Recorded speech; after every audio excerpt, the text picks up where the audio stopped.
Olá pessoal, aqui quem vos fala é o professor João Bonato, o coordenador da LEA, Liga Estudantil de Ensino em Anatomia.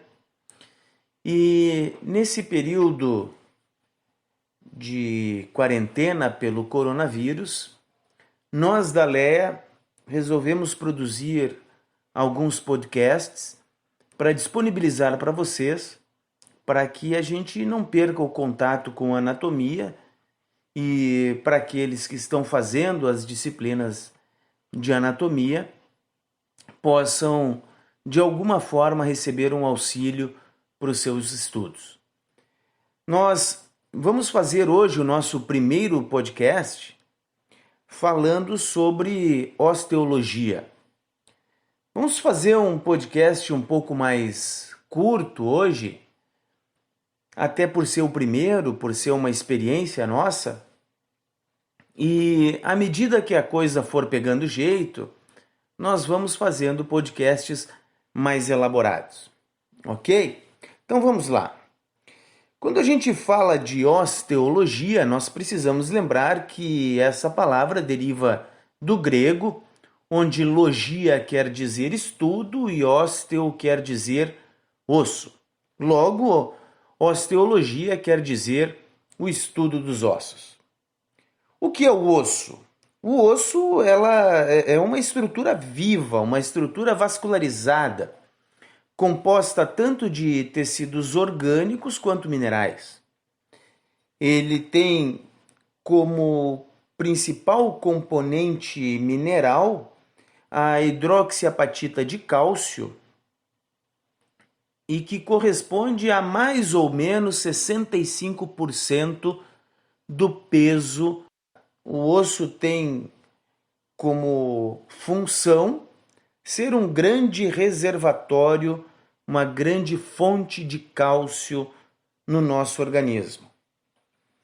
Mas o osso tem também como função ser uma estrutura de sustentação, uma alavanca que nos permite o movimento, que nos permite alcançar objetos, que nos permite manipular, que nos permite então acessar diferentes ambientes, diferentes situações.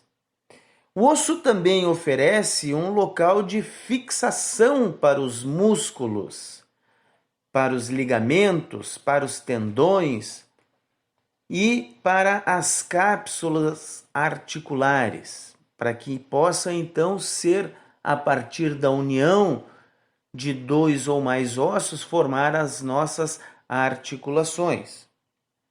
Além disso, também o osso é um importante local de desenvolvimento de células sanguíneas. Lembra que é no osso que nós temos a hematopoiese, a formação do osso. O osso, ele pode ser classificado como um osso longo, como um osso curto, como um osso plano, como um osso irregular. Ainda nós temos os ossos sesamoides, nós temos os ossículos, nós temos os ossos pneumáticos, os ossos alongados, que são outras classificações dos ossos, mas que de uma certa forma derivam dessas principais classificações. Os ossos longos, eles são, pelo que o nome deles mesmo já diz, são os ossos mais longos. São os ossos clássicos, aqueles ossos que a gente normalmente vê num desenho, um cachorro mordendo um osso, né? Aquilo é um osso longo. Como característica, um osso longo apresenta uma cavidade medular. E um osso longo apresenta duas epífises, que são as extremidades do osso, e a parte central do osso, que é a diáfise. Diferente dos ossos curtos, estes não apresentam epífises. Os ossos curtos, eles aproximam-se a um cubo. Eles normalmente têm largura, altura e comprimento relativamente iguais. Eles são predominantemente formados de ossos esponjosos e ficam em locais de apoio, normalmente, né? De sustentação de apoio. Temos ainda os ossos planos. Esses ossos planos, eles têm como função fazer um sistema de proteção, um sistema de caixa. Eles normalmente são ossos mais finos, mas eles são normalmente largos.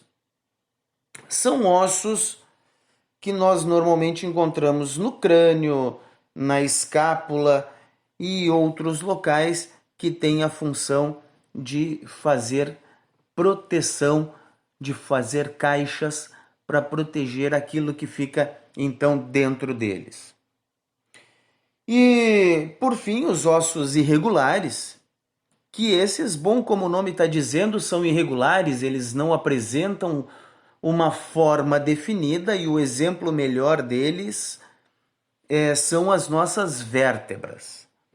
Os ossos irregulares, eles normalmente apresentam processos variados, apresentam saliências variadas e, por consequência, uma série de músculos acaba inserindo-se nesses ossos.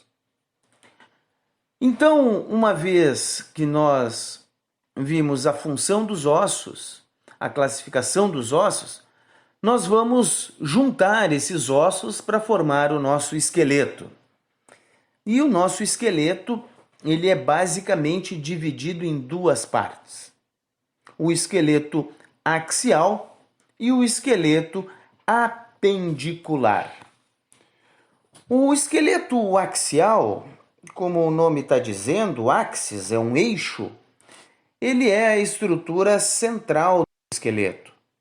Ele é composto pela cabeça óssea, pelas vértebras, pelas costelas e pelo externo.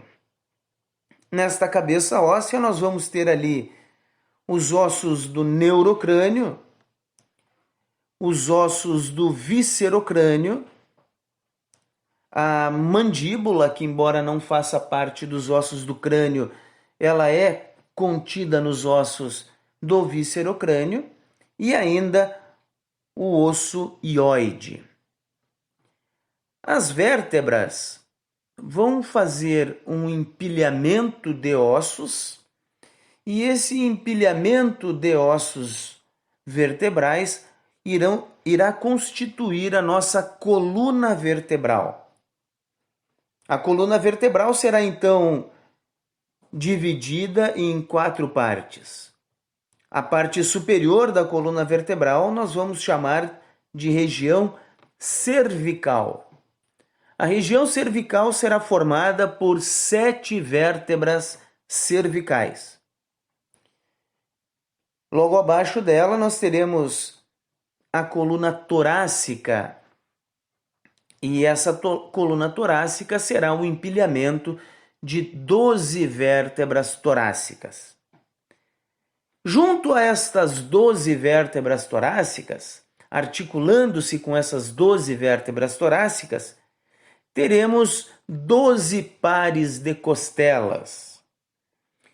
Nós teremos os primeiros 7 pares de costelas sendo chamadas de costelas verdadeiras, visto que estas ligam-se através de cartilagens costais próprias ao osso externo.